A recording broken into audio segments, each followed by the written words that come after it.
Olá, você que me segue no Rodrigo Silva Arqueologia. Estou de volta aqui para mais um bate-papo e você está estranhando o cenário aqui atrás. Não estou lá na minha estante com os meus livros. Essa semana, eu já vou até adiantar para vocês, nós estamos gravando uma série especial do Evidências. Eu ainda não estou autorizado a dizer qual é o tema da série.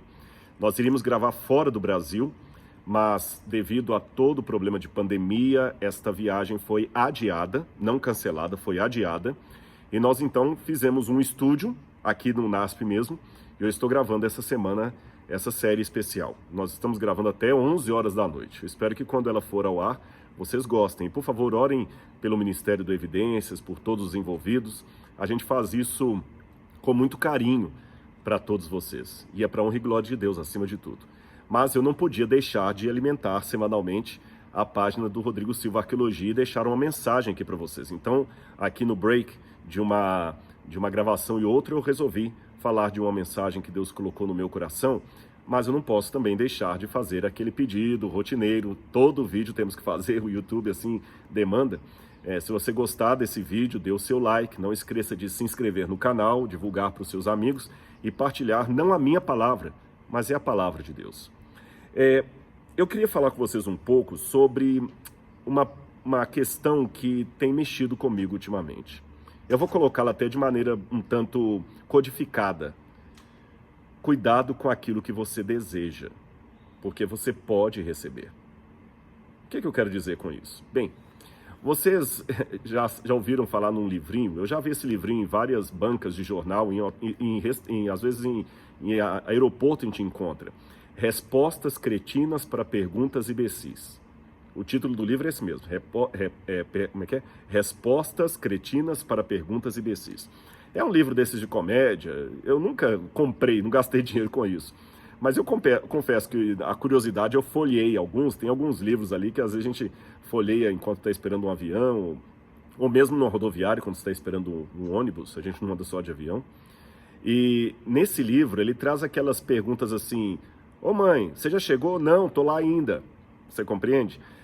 Até eles colocam alguns casos da mulher brava com o marido, e ela tem uma historinha lá que eu me lembro que a mulher, ele estava percebendo que a mulher era brava, e aí ela falou assim: eu quero café. Ele falou: tá bom, vou fazer o café para você, meu amor. Aí ele fez o café e falou: meu amor, você quer que eu leve na xícara? Ela falou assim: não, joga no chão e vem lambendo.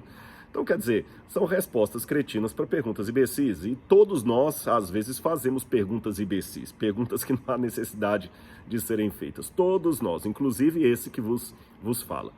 Mas lembrando daquele livrinho, parece que Jesus, às vezes, fez algumas perguntas óbvias. E o exemplo que eu tenho aqui em mente é quando ele ia curar uma pessoa e ele perguntava: o que você quer que eu faça? O caso clássico aqui é o caso do cego Bartimeu.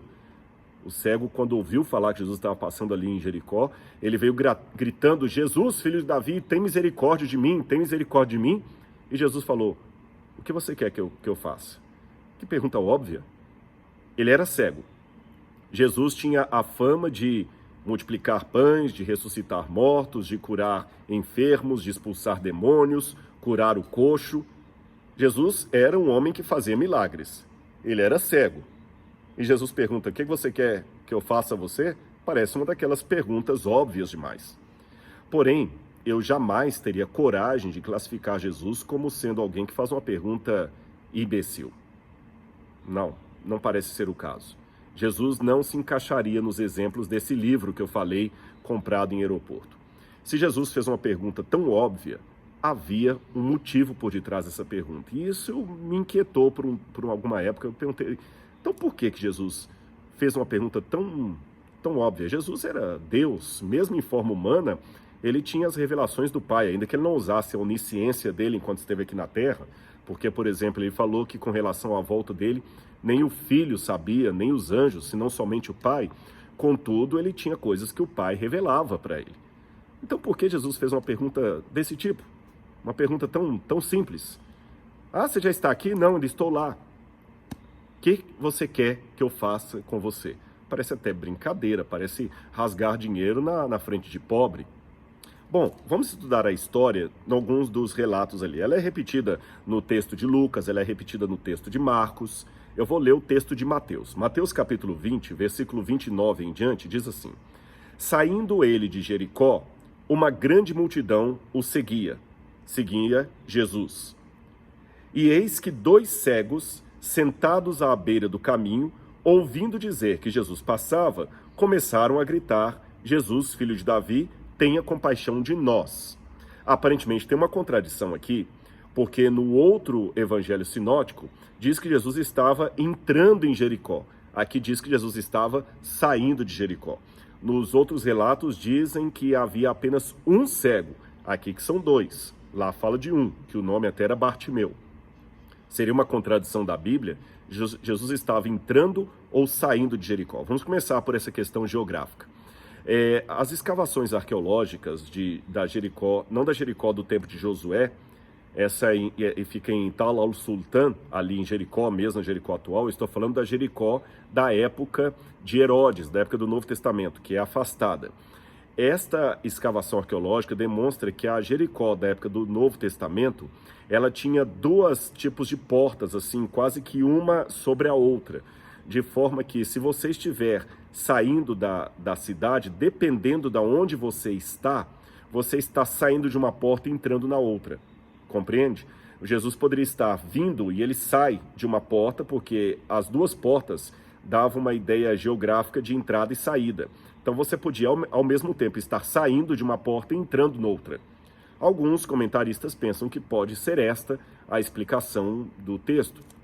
Provável. Eu não a descarto, não. Principalmente do ponto de vista arqueológico, eu não a descarto. Mas eu também não acho que eu precise me valer dela para defender... Olha o passarinho cantando, vocês estão ouvindo? A gente está gravando aqui e os passarinhos estão participando. Esse é o NASP, viu, pessoal? Quem não tem oportunidade de conhecer o NASP, vem aqui um dia. É um lugar muito gostoso, bucólico. Já tem 21 anos que eu trabalho aqui. E não estou no céu ainda, mas eu consigo ter alguns vislumbres do paraíso morando nesse lugar aqui. Não estou falando só para ser politicamente correto, não. Quem estiver me assistindo, que foi aluno daqui, certamente vai falar que saudade do internato, que saudade do NASP. Alguns membros da Novo Tempo foram alunos aqui, falar que gostoso voltar nesse lugar. Mas deixando os passarinhos cantando lá, vamos voltar ao que eu estava explicando para vocês.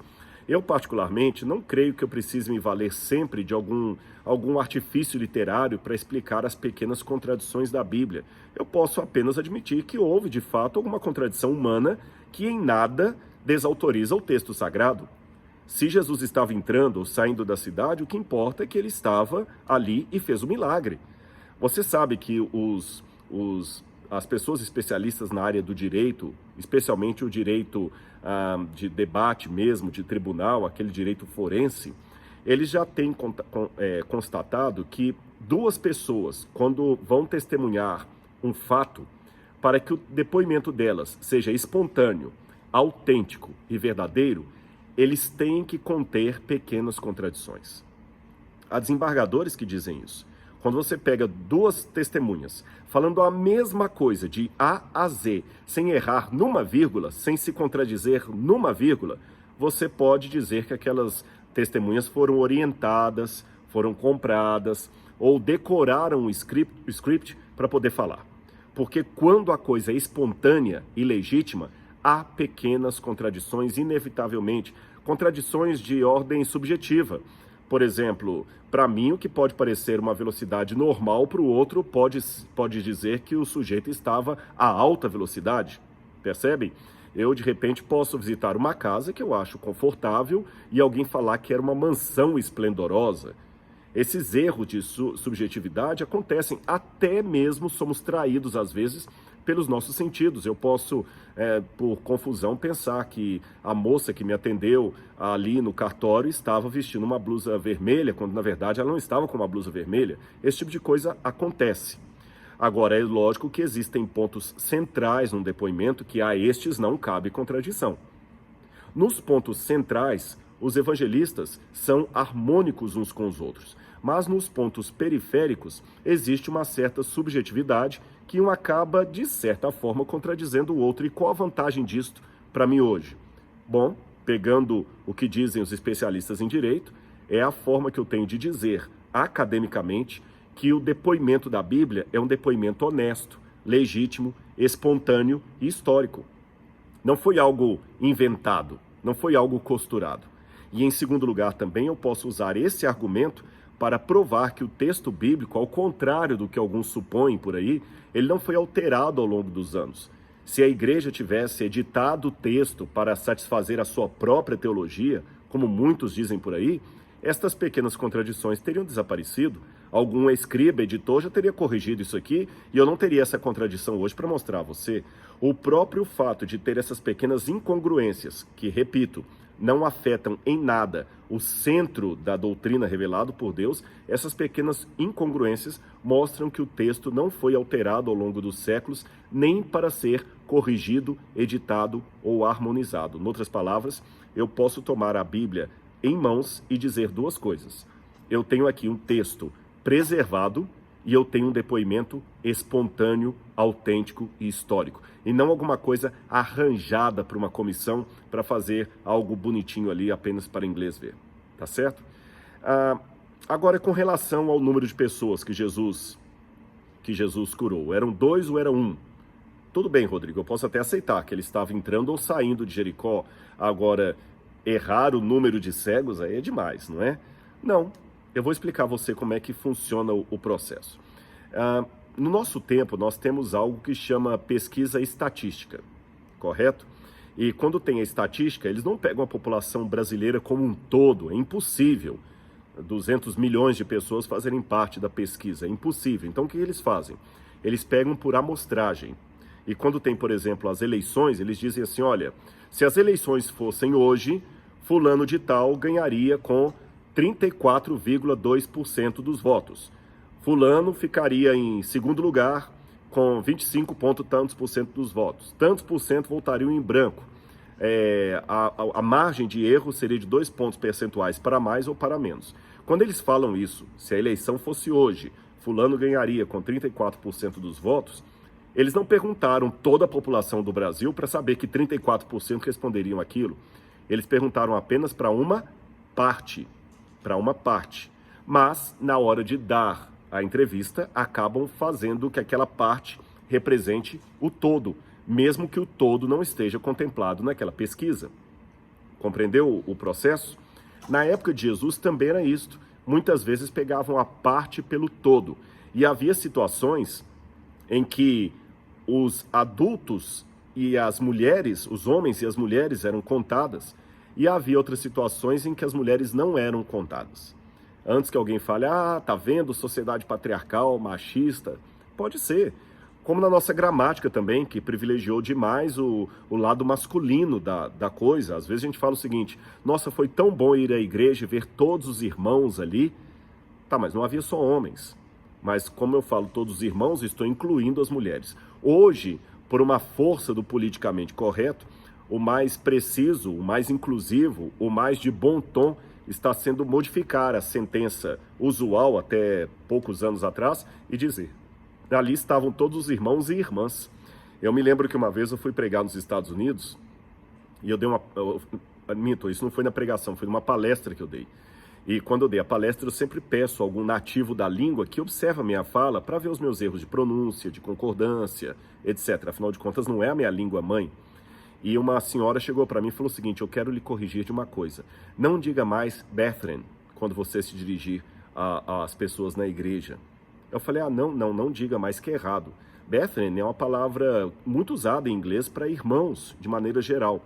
Mas aí eu perguntei para um outro americano, por que eu não posso usar essa palavra? Ele falou, porque agora ela não é mais politicamente correta. Você deve dizer brothers and sisters, irmãos e irmãs, percebem?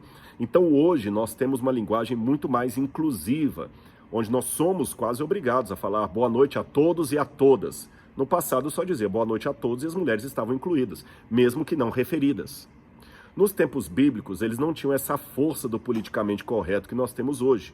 Então, em algumas situações, mulheres eram contadas e homens, outras só os homens. E as crianças sempre ficavam de fora. Por exemplo, no milagre da multiplicação dos pães, diz que Jesus multiplicou os pães e alimentou 5.000 pessoas, ou 5.000 homens. Aí um evangelista fala, fora mulheres e crianças. Percebeu? Ele quis ser mais preciso. Não havia só 5.000 pessoas ali, ainda tinham as mulheres E as crianças que tinham que ser contadas também. Perceberam? Quando a Bíblia fala daqueles que saíram do Egito, fala de 600 mil homens, evidentemente, fora as mulheres e crianças. Então, eu deduzo que os outros evangelistas referiram-se só a Bartimeu e que o segundo cego de nascença, a segunda pessoa, podia ser, opção A, uma mulher, ou, a minha preferência, opção B, uma criança. Porque aqui fala 2 cegos. Então, talvez havia um adulto e uma criança. Ou eu posso trabalhar com a hipótese também de um homem e uma mulher. Os outros evangelistas só fizeram referência ao homem, como no caso da multiplicação dos pães. Mas Mateus, que era mais meticuloso, Mateus era cobrador de impostos, Mateus mexia com contabilidade. Então, Mateus, de maneira mais assim, detalhista com os números, falou de 2, ao ponto que os outros falaram apenas de 1. Talvez era Bartimeu e uma criança ou Bartimeu e uma mulher. Perceberam? Agora vem o ponto que eu abri esse diálogo. O que você quer que eu faça? Já disse que não foi uma pergunta cretina de Jesus, nem uma pergunta idiota, mas foi uma pergunta profunda, óbvia, uma pergunta pleonástica. Se você tem o poder de curar e pergunta para um cego o que você quer, o que ele quer de você, você está sendo redundante. Mas sabe por que Jesus perguntou aquilo? Provavelmente aquele cego era cego de nascença. E ele estava à beira da estrada. E ele estava pedindo esmola. Por que as pessoas davam esmola para ele? Simples. Porque ele era cego. Então todo mundo se compadecia dele e dava esmola para ele. Muito bem. Quando aquele homem passou a enxergar, a primeira sensação dele não foi de alívio, não foi de júbilo. Os médicos especialistas em medicina oftalmológica, de óculos, de olho, dizem que nós enxergamos, na verdade, com o cérebro. O olho é apenas uma lente para pegar a luz, colocar dentro do cérebro, e o cérebro que corrige aquilo ali e transforma em imagem. Tanto é que nós enxergamos tudo de cabeça para baixo. Mas quando você é cego ou se fez cego por muito tempo, a primeira sensação de encontrar a luz é de pânico. Eu me lembro de um filme de 1977, Papillon, o homem que fugiu do inferno. E nesse filme tem uma cena, é uma história real de um homem que fugiu de uma penitenciária nas Guianas francesas, na Ilha do Diabo que ele estava. E tem uma cena em que eles colocam aquele homem dentro de uma solitária. Ele fica no escuro por muitos e muitos dias. Quando os homens tiram a lona de cima de onde ele estava naquele buraco, que a luz do sol bate ali, ele assusta e grita e corre e vai para debaixo da cama, procurando o escuro. Porque a primeira sensação de encontrar a luz depois de um período de trevas é uma sensação muito desagradável. Então, Bartimeu, quer fosse cego de nascença, eu falei que é uma hipótese, quer ele tenha se tornado cego em alguma parte da sua vida, o fato é que ele estava completamente no breu. E quando ele voltasse a enxergar, o primeiro sentido seria de pânico, de susto. Perceberam? Além disso, como ele ganhava a vida? A partir da sua cegueira. Porque ele ficava cego à beira da estrada e as pessoas, por dó ou piedade religiosa, ou até para aparecer, para se fazer de bonzinhos, davam o dinheiro para ele, davam as moedas para ele. Agora, quando ele voltasse a enxergar, depois do susto de receber a luz, viria o problema de no dia seguinte ele não ter um emprego. E como ele iria se sustentar? Talvez fosse um homem adulto, aprender uma profissão adulta é mais difícil. Eu hoje, se tivesse que rasgar tudo que eu faço, deixar de mexer com teologia, com arqueologia e fazer uma nova faculdade, eu confesso para vocês, de uma área completamente distinta, se eu fosse hoje estudar, sei lá, matemática, eu não sei se eu teria o mesmo sangue, a mesma energia de quando eu tinha 18 anos. Começar do zero uma carreira, aprender tudo depois de adulto é mais difícil. Ele não tinha uma profissão, ele não era carpinteiro, não era pescador, não era agricultor, não era ferreiro. Era um homem velho e desempregado. E que não tinha mais nenhum motivo para pedir esmolas, porque agora ele enxergava. Você está percebendo quão profunda era a pergunta de Jesus? É como se ele perguntasse assim: eu sei que você quer que eu faça você enxergar, mas é isto mesmo que você quer? É isto mesmo que você quer? Cuidado, porque eu posso fazer. Mas lembre-se, com a bênção da dádiva vem também o prêmio, vem também o preço por manter aquilo. Eu tenho que ter um preço, eu tenho que pagar um preço. Muitas pessoas querem ter um filho, mas não querem a responsabilidade de educar esse filho nos bons caminhos do bem, da justiça, da coerência, da ética. Muita gente quer ter um carro, mas não quer pagar gasolina, IPVA. Eu, quando era criança, eu sonhava em ter um carro, mas na minha quimera infantil, eu só queria ter um carro.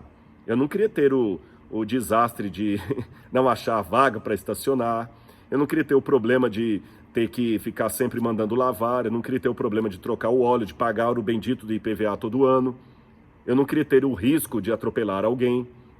Quando eu era criança, eu lembro que uma vez numa igreja, eu estava lá e deu uma batida de carro do lado de fora da igreja. Vários levantaram e foram para a janela olhar. E eu tinha uns 14, 15 anos, eu falei que absurdo. Todo mundo parou o culto para olhar a batida, mas eu dizia aquilo porque eu não tinha um carro na rua estacionado lá. Perceberam?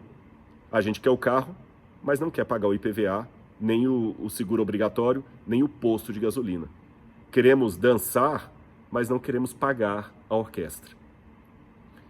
O que você queria que Jesus fizesse para você hoje? Pense bem. Se você dissesse hoje, Senhor, eu quero que o Senhor faça algo por mim. Peça com fé. Mas peça também com responsabilidade.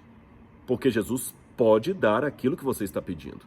Mas lembre-se que com a bênção de Cristo vem demandas. Você agora não pode mais mendigar, você não é mais cego. Você agora não é mais um coitado da sociedade. Você agora tem que procurar um emprego e talvez terminar o dia seguinte sem comida, porque você ainda não tem um emprego e também não tem mais motivo para ser um esmoleiro, um cego. Percebeu? E então, você quer mesmo a bênção de Deus e está disposto a pagar o preço pela manutenção dessa bênção? O que você quer? Jesus pode fazer, mas cuidado, porque uma bênção de Deus numa vida irresponsável pode virar uma maldição. Quase Isaac virou uma maldição para Abraão, que começou a idolatrá-lo como se Isaac fosse o próprio Deus. Foi preciso o Senhor falar com Abraão, você vai subir agora no Monte Moriá e vai matar Isaac e sacrificar a mim para eu ver se você ainda me ama. Cuidado, até uma bênção de Deus pode virar uma maldição quando eu não tiver responsabilidade. O carro que eu tanto sonhei em ter pode virar uma arma para matar alguém se eu dirigir com imprudência. E então, o que vamos pedir a Jesus hoje? Que Ele possa nos atender e também nos dar sabedoria para sabermos como agir e como usar as bênçãos que o Senhor nos dá. Muito obrigado. Orem pelo programa Evidências, orem pela nova série que estamos fazendo com muito carinho. Vou voltar para a gravação e espero que você goste desse vídeo. Um abraço e até o nosso próximo encontro.